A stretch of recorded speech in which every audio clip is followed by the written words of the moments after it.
Welcome to the Divorce Survival Guide podcast, where we have open and honest conversations about co-parenting, separation, divorce, and the hardest question of all, should you stay or should you go? I'm Kate Anthony, your divorce survival guide, and I'm here to help you navigate some of the roughest waters you've ever swum in and answer some of your toughest questions. I've been to hell and back, and now it's my mission in life to help you get to the other side of this process with your sanity and your heart intact.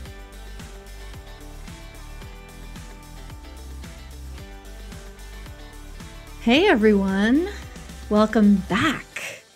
The book is out, I think you know. We just had our book launch, our virtual book launch party, which was super fun. And I just want to thank everybody who came, everyone who showed up and asked questions. And we had some giveaways and prizes. And a huge shout out to my friend, Susan Guthrie, who moderated the party. It was a really great time. So thanks for everybody who came. And if you missed it, well, there will be more. There's going to be more celebrations and events and stuff like that. Just stay tuned. If you don't already follow me on Instagram, that's a great place to get all the information about what's coming up and happening around the book launch. That's at the Divorce Survival Guide on Instagram. So today I have my friends, Irwin and Jessica Klingbaum. They are back with me. They are the co-founders of the online platform exEXPERTS. They're best friends who got divorced at the same time 14 years ago, but had totally different divorce experiences. And they realized back then that they didn't have the right resources to understand all the options and different choices they needed to make, but they did have each other. So they used their own divorce experiences to create a place online where anyone can go for any phase of divorce to answer all the questions and to feel educated about the process and everything that goes into it. And today we're having an awesome conversation about all the shit that you realize when you get divorced that you didn't think about before you got divorced. Like what happens when you have two kids and you need to take one of them to the emergency room in the middle of the night, but you don't want to wake up the other one, stuff like that. So TH and Jess are here today giving us their single mom moments, divorced mom moments, moments of, oh shit, so that you might be better prepared should you come upon these moments in your own divorce. And if you have any that we missed, why don't you send them to us on Instagram? When I promote this episode, you can go and leave your oh shit moments in the comments. Love to hear some more of these divorced mom moments from you guys. But until then, here are TH and Jessica. TH and Jess, thank you so much for coming back on. It's been a while since I've had you guys on the show, so I'm so happy. We talk all the time and we do all sorts of stuff together, but then we were like, wait a minute, I haven't had you guys on my show in a long time. We are happy to be here. Yeah. Thank you so much for having us back. Love chatting it up with you. Yes, same. So, okay, we're talking about single mom moments. Yes. This runs the gamut, right? From like fun and exciting to, oh, fuck, it's like 3:00 in the morning and your child has a fever and I don't have any medicine. Right, that's right. Or your alarm is going off, right. Or your kid hurts themselves. We have stories. We have stories. Yeah. There's a rat in my house. That's one of mine. Right. Or the toilet's clogged. Right. Yeah. That's not supposed to be my job. That's exactly right. There's a plumber somewhere. Oh, you know what? I have a first one. I have my first one, which was, and then we'll get to all of yours. But it was the very first garbage night in my new house. And like garbage was not my job. Garbage was very not your fucking job. That was not my fucking job. That was like squarely my husband's domain. And so the first night, I remember I was like, I had gone out, I was in heels, and I got home and I was like, oh, wait a minute. I have to take the garbage out. Right. now it's your fucking job. And I was like, oh shit. And I'm like teetering and like, stilettos and, going out looking really hot. Right. And I was like, this is a fucking nightmare. Yeah, it is. Yeah. But that was my first like, oh wait, I'm alone. Oh wait, I have to do everything. Right. So that's like a reality check for like your new set of chores. Right. But what about in case of an emergency? And so we have a list of things that you really should, be ready with and get ahead of, because when an emergency happens, you have to know that you have a fallback or, you know what to do. There's an action plan. There's somebody to call. There's right. Such a good point. Mm-hmm. The first thing is, and now there's all these great co-parenting apps. We didn't have those back in the day.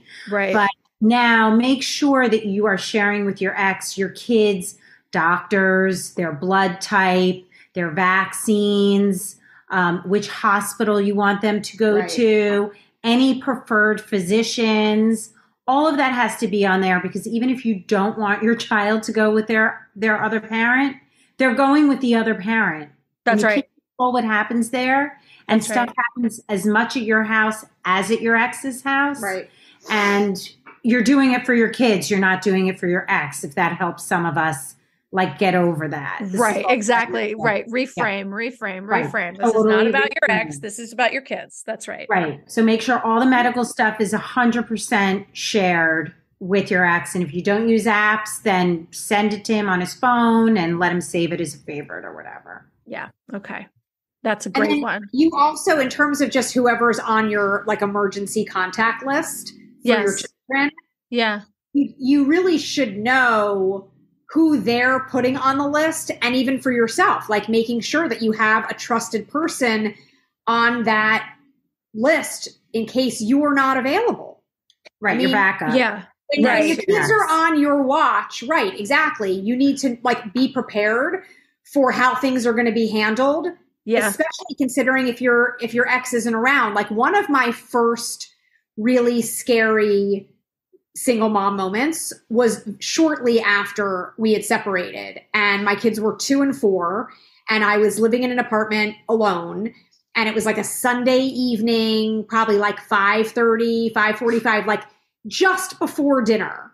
Mm-hmm. And my daughter was playing maybe 2 feet away from where I was sitting, and a piece of furniture, because the apartment had been partially furnished, this very heavy table fell over onto her. She was 2 years old. She was this big also. And I could not, with my strength, I could not lift up the table. So I'm in the apartment like screaming. My son's 4. He's like running around, doesn't know what's going on. My daughter's screaming on the floor, and I'm alone.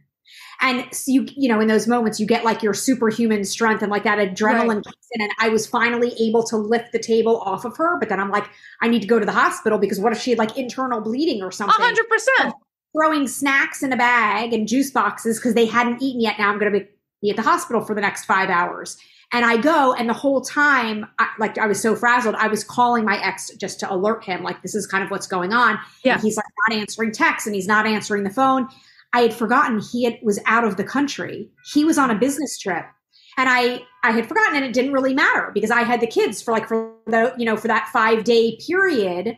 Uh-huh. And so that's it. Like I was completely alone. Right. And didn't even have like the sense, right, to like know who to call other than going to the hospital. So it just really is important for you guys to also, just to that end too. Like some people are like, I don't care what they're doing. I don't need to know what's going on in their lives. But the truth is, you do need to know if your ex is going away and is going to be out, because if there's an emergency with you, you need to know. That's right. I say this all the time because, you know, my ex and I, to this day, now it's just become habit and like a funny joke, but like we have always sent each other flight information. Absolutely. And every time we land, wherever we're going, we text landed. Yep. And like we still do it because our son's 18, but like we're still co-parents. That's right. We're still co-parents, and I need to know if the man has, like, if there is an earthquake, like we live in Southern California, if there is an earthquake, I kind of need to know if he's caught in it. Yes, you do kind of need to know that. Right. Yeah, I need to know if he's not going to be able to come and back me up in the hospital because he's out of the country. 100%. Yeah. I think that so many people just think like, oh, once I'm divorced, I don't have anything to do with them. And I don't want to have to tell them what I'm doing. But it's like, they're not thinking rationally about like in the God forbid moments, what you're going to do and how beneficial it actually is to be able to have at least that, method of conversation where you can give each other the bare basic minimum, to know in an case. That's right. And listen, I don't need to know that he's out of the country with his new girlfriend. Correct. I don't need to know the reasons or the whatever. All I need to know is where he is, if he's reachable, if he can help me, if he's local. If he's in a time zone that's 8 hours ahead and it's 3:30 in the morning his time. Right. Well, it gets even, more complicated now after COVID with a lot of relocation. My ex doesn't even live in the state anymore. He lives in Florida and he lives all the way out on Long Island. So he is not within any area to help me in any way, shape, or form. And honestly, we did not communicate. We communicated through a lawyer. So it took, I would call Jessica or my friend or a neighbor sometimes before I would even call him, because it's just going to be contentious and he's going to just, blame you, turn around and well, of course this happened in your house, right? So, sure. Right. Absolutely. Right. So if it's not an emergency and like there's stuff going on, you can call a friend. So my single mom moment was my kids were all home and everybody had their own room. And at like 3:00 in the morning, the TV went on downstairs, which was under my bedroom. It just turned on. And I was like, oh my God, I think somebody's in the house. Of course. And they put on the TV so that they couldn't be heard. So I called the police, who knew I was a single mom, by the way. When I moved into that house, I live in the burbs. I had called my local police to let them know that at this address is a single mom. I'm not sure what a man would have done. I didn't even know you could do that. I'm like, what did they say? I've never heard of that. No, in my town you can. But I'm pretty sure that whenever we thought someone was in our house when I was married, he was like, you go, here's the golf club. Right. You go downstairs. Anyway, so I was freaking out. So the cops go, okay. I said, well, I'm alone here with my kids. He goes, well, go in your kid's room. I'm like, which kid? Yeah, right. Steve. Sophie's choice. Right. Which room do I? That's right. That's exactly what I said. So my oldest daughter's room backs up to mine. My other two kids are not, against our rooms. And they both sleep through fireworks and like alarms. But I hear my daughter knocking on what's going on, Mom? What's happening? I'm like, all right, I'm going in her room. Oh, she's awake. The other two, I could be robbed and they would sleep through the whole thing. Right. But like, holy single mom moment. It's like, I have 3 kids anyway. And when you have more than 2 and you don't have a parent for each kid and you're like, all right, well, now that kid's got to share a mom or got to share a dad. There's not a parent just dedicated for that kid. So that was my single mom moment. And if you live in a suburb, you live in a small town, let the police know that you are a single parent living in that home.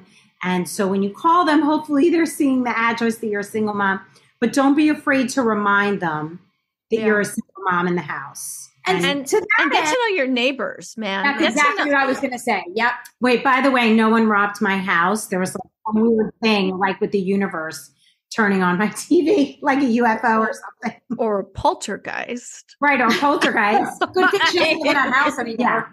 Yes. You take a deep breath when you're in holy shit freak out mode and then put on your big girl pants and like pick a kid or lift up a table or haul out the garbage after you get over your, this is not where I'm alone. And we're having this conversation because like we've been through it. We've had these moments and we want to pass on to everyone listening.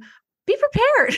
Like this is shit you don't think about. This is just shit you just don't think about. And so we have been through it, so we're just telling you to think about it. You know, when we get to separated in divorce, I mean, a lot of what we're thinking about in terms of preparation is like the emotional and mental preparation for yourself and for your kids, you know, getting everyone through it, making sure that everyone's okay, you know, dealing with that whole end of it, or the preparation that you're doing with regards to like making sure you have your financials in order, making sure that you understand, you know, with your lawyer, what the settlement options are. Like, we're just talking about life. Like you said, like the shit you don't think about. That's right.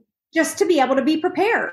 Right. Your lawyer's not telling you this. No one's telling you this. I have a friend who lives in the suburbs and has what she calls a go bag, which I guess a lot of people like have. I don't. Bag? Yeah. She's like, in it are like, you know, the kids' passports, their birth certificates, like some cash, you know, a flashlight. I'm like, all I'm saying is that's like, I think very reasonable to a lot of people to have something like that sort of prepared. Like, God forbid there's a fire or an earthquake or something. If you're in an abusive relationship, you need a go bag to get the hell out. But this is like the stuff that every day. Yeah, right. Literally, you know, your kid falls off the swing outside, and you have to deal with it. And then also just dealing, if you live in a home, you have to deal with the house. So Jessica, you know, we're talking about like toilets overflowing, but if your toilet's overflowing, then where's your water shut-off valve? You have to know where that is. That's right. Where your fuse box is if your lights aren't going on. You have to know how to reset your alarm in case you have mice chewing on a wire, setting the thing off all night. It has happened. I'm just saying, if you are going to live in a house, even if he's there or she's there, you have to know emergencies in your house and how to handle that. Right. Yeah. You should have a flat tire, who you're calling, like, or if your washing machine floods or overflows, shut off the water. Right. Yeah. You should have like a home manual, right? Of all of these things. Like it can be, it's one of those things that like, you don't think about it when you're two people and like one of you knows how to handle this or one of you knows how to handle that or whatever. But like when you're a single person, it can be really useful to have, and I'm sure they have these like on Amazon or something, right? A home manual where you like have all of this information in one place. Like, who do I call when the washing machine explodes? Okay. Who do I, call when the alarm goes off and doesn't stop? Who do I call when I have a rat infestation? Me? I call my ex-husband. Exactly. Well, but he'll show up. What are our ex-husbands going to do about that? Well, no, I know. Mine did. I'm so lucky. I live in an apartment building. I call the doorman. You call the super, right. I call the super, right. But my brother, who is not divorced, but he has a house that he's about to be renting out on Airbnb. Mm-hmm. And literally, like, is going to need to put together exactly what you're saying. So I feel like, think about it in that term. If you were going to have out-of-town guests come and stay in your house and you weren't going to be there for whatever reason, what are all of the emergency things that you would need to tell them? That should all be somewhere. We actually did a podcast on Divorce Etc. We interviewed Tamisha Porcher. Amazing. And she had created Toolbox Divas because she wanted to renovate a house. So she taught herself how. Her father was handy, and she taught herself how. Now she's sponsored by Home Depot. But if you listen to season 2, episode 10 of Divorce Etc., she tells you the tools you have to have in your house. Like the 5 most important tools you should have. Yeah, the stuff that you need to have in your house. If you're alone in your house, maybe something needs to be fixed that you could actually do. So she takes the top 5 things. Yeah, she's absolutely. Amazing. It's a great episode. Definitely worth listening to. If anyone's listening, I need a new drill. My drill busted, but I do a drill. Yeah, that was one of the things. Wait, you have to listen. Episode. I will listen to that episode, and we'll link to it in the show notes. Learn to be handy, right? There's a great Facebook group called Handy Women, and it is so inspiring because it's all women, badass women. Like, I'm handy. My dad was a contractor, right? So I learned how to build kitchens when I was little. Now I'm not building kitchens. Very handy. I'm very handy. These handy women, let me tell you, they redo their floors. Well, replace the tile. That's what Tamisha does. They redo like everything. And I'm amazing. Like, oh, I thought I was handy. Y'all are like, but it's really inspiring. I'm here. I have like in my kitchen sink, like a pump with dish soap in it. I don't know, the spring must be broken or something. I pull it out and I can rub the soap on things when I need it because the pump doesn't pump anymore. and I don't even know what to do with it. I could fix that, Jessica. I would fix that. Next time you're in New York, let me know. So the other thing is we all know that our kids struggle a lot after, when they see a lot. They already know things aren't good in the house. And then you're telling them that you're divorcing. And then you're telling them that you're going to live in 2 homes and there's going to be a schedule. And you're telling them all of this stuff. For a single mom prep moment, I went to my oldest daughter's teacher because she was having severe anxiety. She wasn't sleeping at night. And I knew when she wasn't with me, she needed somebody still who she could rely on. And so I still felt like a single mom because her dad wasn't going to be able to help. And so what do us moms do? We mobilize, right? So if you have a teacher who your kid really, enjoys being with, even if it's a teacher from last year or a study skills teacher, whoever it is, and if not, then tell the guidance counselor at your school, my child is struggling. We are initiating divorce. I want them to know that they can come to you because I am not in school with you. Yeah, absolutely. Yeah, absolutely. It's very, very important. I have that in my how to get divorced, whatever. Like when you're about telling the kid how to tell the kids is that like, you've got to, and I say, you've got to tell the teachers that this is happening because they're going to be acting out and you don't want them punished for their behavior. Right. But also the other thing I say is don't tell the teacher not to approach the kid. That's right. Because they don't want to feel stigmatized or like special. Right. Right. Or like, right. Are you okay? Right. Like, no, just what's wrong with Johnny? Yeah. Just know that just to alert them that whatever behavior changes they might see are for a reason that will require like compassion, not discipline. Right. Right. And if there are issues that are glaring, then the guidance counselor should be calling you and saying, listen, this is what's happening in school. But that's what we're saying single mom moments, but it could be a single parent moment. Right. Sorry to all of you guys out there, but we're the moms. So we talk about it from a mom perspective, but it is a single parent moment. If you're a single parent, these are the things that you need to be sure of, that your kids' support group goes beyond you. That's right. And now for a quick word from our sponsor. The all-new, fully revised Should I Stay or Should I Go? After 3 years of this program existing in the world and changing women's lives, I decided to give it a full makeover. The all-new version has all new videos, a podcast-like audio stream if you want to take the work on the go, and completely updated resources for deepening your learning. The program consists of 6 core modules. The first of which is, Who Are You? This is the section in which you dig deeply into your own personal development and get in touch with your inner guide, slay your inner critics, mine for values, and learn how to set healthy boundaries. The second module is How You Learn to Love and helps you understand your attachment style, love languages, and how to properly love and care for the most important person in all of this, yourself. Module 3 is called Why Are Women So Exhausted? And breaks down some of the issues around toxic masculinity and male entitlement, the myth of being a stay-at-home mom, and answers the question, he's fine. Why can't I just be happy? Module 4 is all about understanding abuse and includes videos on trauma bonds, understanding the cycles of abuse, particularly how they play out in your own relationship, and addresses addiction, infidelity, and mental illness. Module 5 is all about healing and moving forward and includes videos about therapy, couples therapy, healing from betrayal, emotional regulation, and grief. This section also includes my 90-minute workshop, Tackling Codependence, as well as my signature relationship inventory that will help you gain complete clarity on all the parts of your marriage and figure out what's his and what's yours. And Module 6 answers the question, is the grass really greener on the other side? With in-depth videos on dating, cultural and religious isolation, and what happens if you end up alone forever. Spoiler, you probably won't. Whether you decide to to stay or go, this program will set you up for a lifetime of clarity and fulfillment. And if you've already decided to go, the program will help you unpack all that's happened and help you heal so that you can move forward without repeating the same mistakes that got you here in the first place. This program is priced super low at just $697.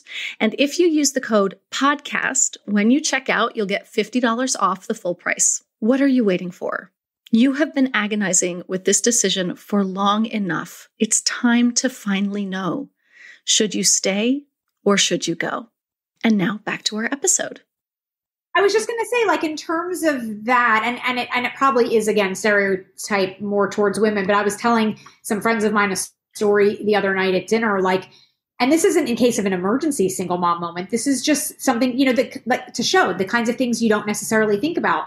My ex did not grow up in a big, like, sports family. His dad had grown up outside of the US, and so they were really much more into cars than into sports. So my ex really he'll go to a game if he gets invited, but, like, he's not, like, pursuing that kind of thing.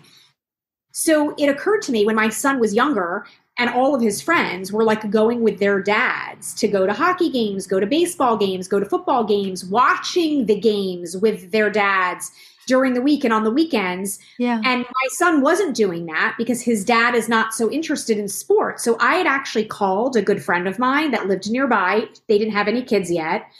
And I said, can we come over on the weekend and can Jake sit with Dustin watching the football game that day so that he can just kind of, Dustin can sort of casually explain to Jake what's going on during the game so that Jake can start knowing. Football is, like, not an easy sport to pick up. There's a lot of rules. There's a lot of things going on. I still don't get it. Do you know how many times it's been explained to me? Right. But I felt like, that's in a weird way, like, sports is a life skill for people to have. Sure. Like, able to go out and understand and be socializing in the context of that. So we went there so that someone else could kind of show my son the ropes when it came to watching sports. Like, that for me was a single mom moment. Like, sure. Absolutely. Get that with his dad. Right. Well, you knew he wasn't going to get that with his dad. No, right. And it wasn't even because it's like his dad isn't around. It's just like, his dad isn't that guy. He's just not that guy.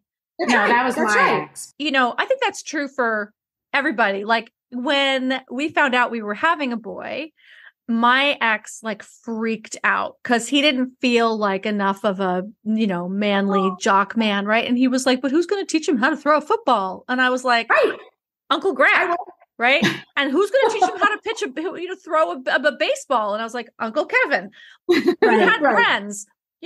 Uncle Greg was a former professional NFL linebacker, right? That's a good connection. Oh my God. Football? I mean, now you could just do it on YouTube. Even if your ex did know how to throw a football, I would still let Uncle Kevin be the one to tell him how to do it. The one, right? Exactly. Whether you're single or not, right? You call in the people, we chose my best friend as Emmett's godfather because he's Buddhist and because I felt like my son needed some sort of grounded spiritual energy in his life, and he's been a huge asset to that. Like, we can't be all things to our kids. Right. And it shouldn't be like, the idea shouldn't be to pressure people of like, okay, well, you're getting divorced and you're dealing with all this shit over here. And now you got to start thinking about, who's going to teach this life skill to the kid and this life skill to the kid. I mean, like, no, it's okay for everyone listening. Like, they'll find their way. Yeah. But just things to think about when you have the time. It wasn't like the week after I got divorced, I'm like, oh my God, someone needs to teach my kid how to play football. But like, as you are going through the process and as you come out of it and are moving forward, these are some things to think about. The other thing by the way, my son, still can't throw a football or a baseball. So like, whatever. I'm like, he's fine. He's fine. A lot of good that did, Uncle. Uncle Greg. Nice Uncle Greg. Yeah.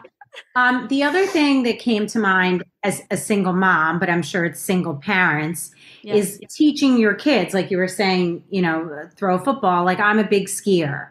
Mm-hmm. So I put a lot upon myself to teach my kids to ski. Now, picture a 4, 6, and 8-year-old carrying skis, wearing their boots, walking up to this little mountain to ski, and there's me sweating, right, and freaking out, and you go here and you go there, and I've got to pee, and I want hot chocolate, and it's too cold, and blah blah blah blah. And I got to get out of the snowsuit, and right. No. So listen, I did it. My kids know how to ski, but there's no reason why I couldn't call in Jessica. I'd be like, hey, carry your kids. Let's go together and teach our kids to ski together, and not feel like I have to do this alone, because that's right. You don't have to do it alone. That's insanity. Let my kid. Oh, you have no idea. So I live very close to New York City, and when you go down the Hudson River along the island of New York, it's a whole big bike path. It's awesome. Now it is, by the way. Now it is. Right. No, I know. But when I was growing up, it was new. It was not. No, I know. So I was into biking. My girls were into biking. I bought a bike rack, I put it on the back of the car, and then I borrowed a hitch from my girlfriend to put on the back of my bicycle, because my son was 5 and not really biking, certainly not down the West Side Highway. So I schlep in 2 kids' bicycles, my bicycle, and the hitch for the back of my bicycle for my son to sit on. And we haul ass down to the Intrepid. And my son's like, my legs are tired, I want to go home. I'm like, well, we got like 70 blocks to go, buddy. So yeah. Mama's going to take it in and drag you back while you sit, in the back as a man of leisure on the hitch of the bike. But I didn't have to do these things alone for my kids to have great experiences with me. But I put a lot of pressure on myself to do it, because I wanted my weekends to be really awesome and super memorable. And they remember all of it.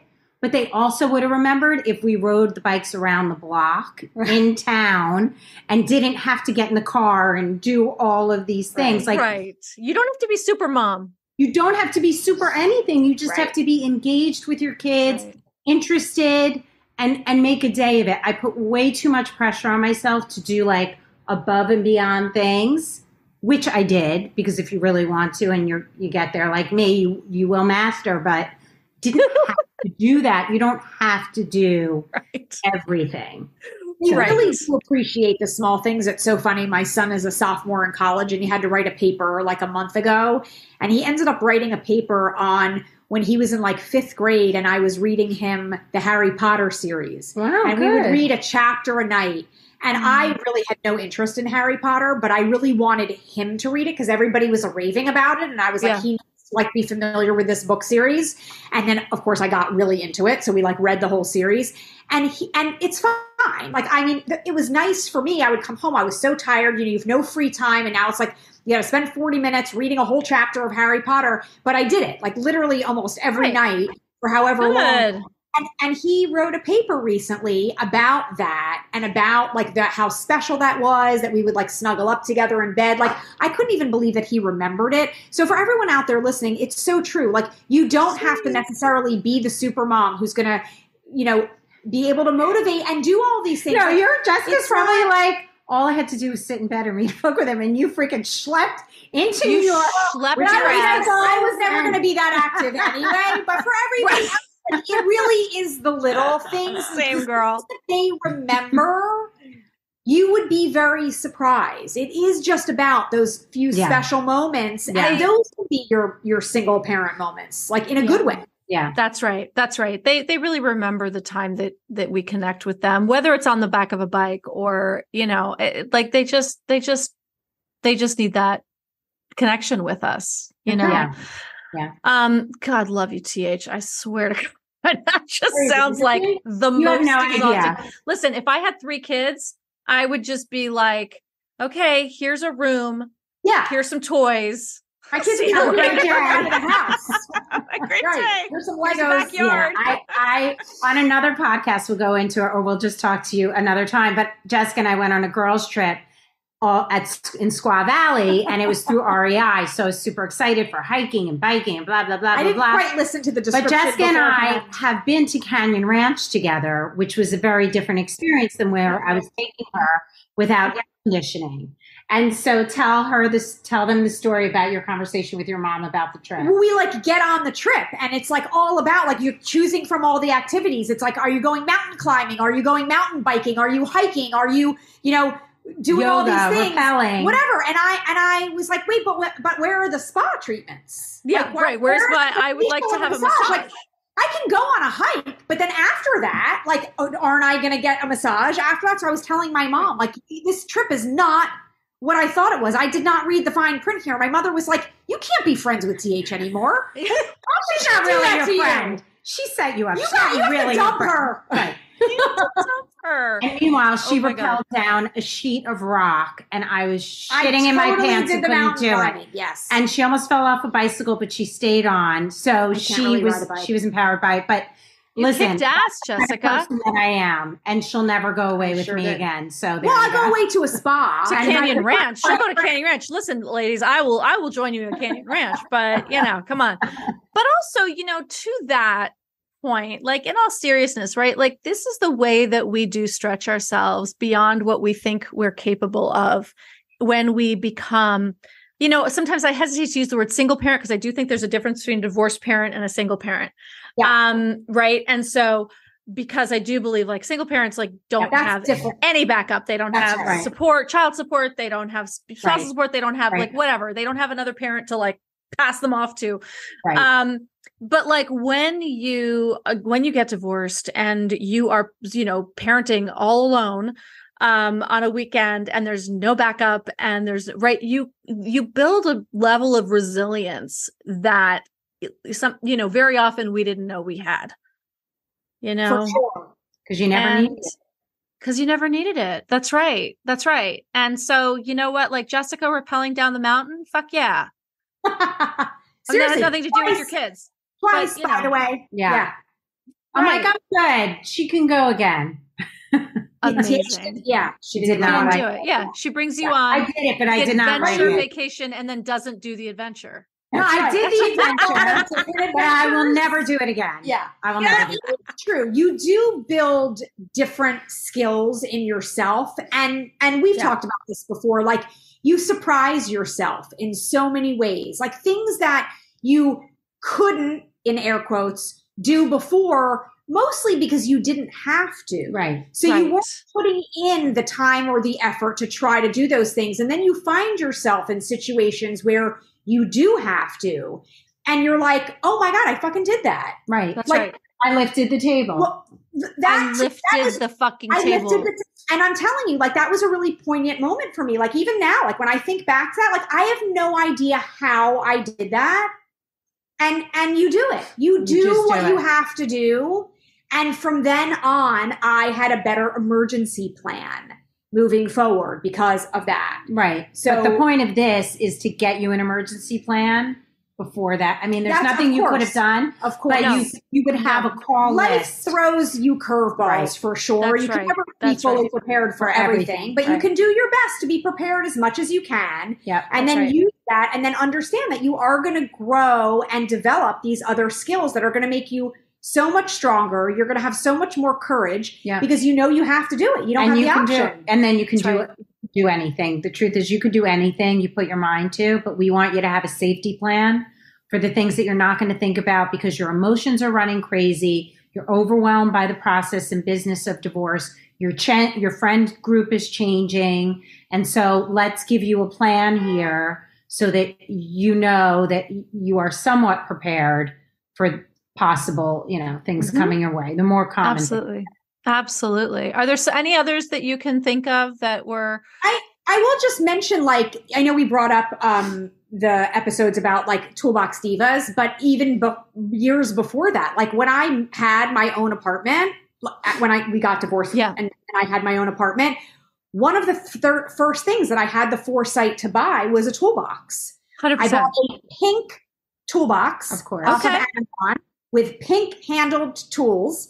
And I still have it today. It's 15 years old. Is it collecting dust? No, because you know what? I use it several times a year. 100%. I need the screwdriver. I need the Phillips head. You need to know the difference of those things. But I would just say, like, you may learn how to use your tools. House and you're moving out or he's moving out. So he's probably taking the toolbox. So like things to think about that you might actually need. I'm pretty sure my ex didn't ever have a toolbox and he probably doesn't now, but Yeah. Listen to that other episode and have a plan to some degree. My mother was, the OG single mom, full-time single mom.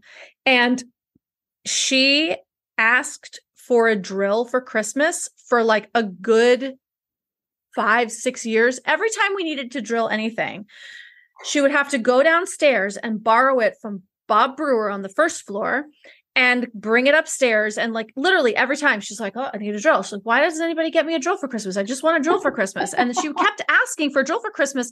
And finally, like my godfather was like, you really want a drill for like, that's what you want for Christmas? And she's like, no, I literally give me a fucking drill. And she did. Finally, she got that drill when I was maybe like 9 or 10. Let me tell you, that thing died last year. It died in my hands. So funny. Absolutely. Because then she was like, then I don't have to go downstairs and borrow it from Bob every single time I need to drill something. Right? Ridiculous. But good for her that she knew Bob and was able to at least ask him for that. Because think about all of the people out there, and even a lot of you who may be listening, like if you don't know people and you don't have people to ask for certain things, you just want to make sure that you have a support system around you. The only other thing I would say is know the basic workings of your car. Because if it overheats, you're on the side of the road. I mean, a flat tire is like, you can see that. I don't know. That's what AAA is for. I know, but make sure you have your AAA card in your car. Make sure your insurance is up to date. Make sure your license is up to date. Don't let those things slide. Make sure you're taking care of yourself, going for your physicals. Make sure you're doing all of your things that you can show up for your kids. Absolutely. Absolutely. Okay. And listen, this is the other thing is like when you have medical emergencies, right? Like I'm having surgery next week, right? Like the amount of planning that I'm having to do because I know in advance, right? But like, what if, right? What if God forbid it was not a planned surgery. It was like an emergency, an emergency surgery, and you've got your kid, and like, who's going to come in and stay with you and like, make sure you get your pain medicine and all of those things. Like you've got to have your person. Yeah, that's right. Yeah. Or groups. Like my mother 100%. Would never be someone who I've had multiple surgeries in the last few years. And I specifically said I didn't want her there. So make sure you surround yourself with people who are going to have a calming effect. Yes. Like my boyfriend was there. My best friends were there. Those were the people who were around me. So pick your people. If you know you're having surgery and stuff like that, they'll go get you food. They'll get your medication. Yeah. They'll check on you through the day. It's really important. Yep. Meal train, man. Right. Do not, I think the, one of the takeaways here too is we have to be willing to ask for help. You literally can't do it alone. No, you literally can't. Staring down the barrel of having the surgery, I'm going to be one-legged for 2 months. What are you doing? I sprained my ankle really badly and I tore basically everything. So I have to have done. Yeah. Well done. My ankle reconstructed basically. And so I'm not going to be able to put weight on it for 2 months. And so I've been like, okay, like I surrender. Right. And I set up my own meal train. Don't wait for someone to do it for you. No. Set up your own damn meal train. Yep. And I've got, friends bringing me food every day. Great. Yeah. Great. It's hard to do. It's hard for a lot of us out there to actually be able to ask for that kind of help. But you're so totally right, Kate. Like, you have to. And also, even if it's hard for you to ask, when people do offer, it's okay to say yes. Yes. Say yes. Unless they're toxic people you don't want around. That's right. Right. But and with your kids too, like if you're overwhelmed at work and you need help and it's your day, it's okay to ask for help and you don't have to ask. If it's your time, you can set up a play date. You can have your parents. You can have your sister, whoever. Yeah. If you're uncomfortable, switching up your parenting plan, you need that list of people, secured and give them a heads up that they're on that list. That's right. We were never meant to do this alone. No, ever. That's right. Kudos to those who do.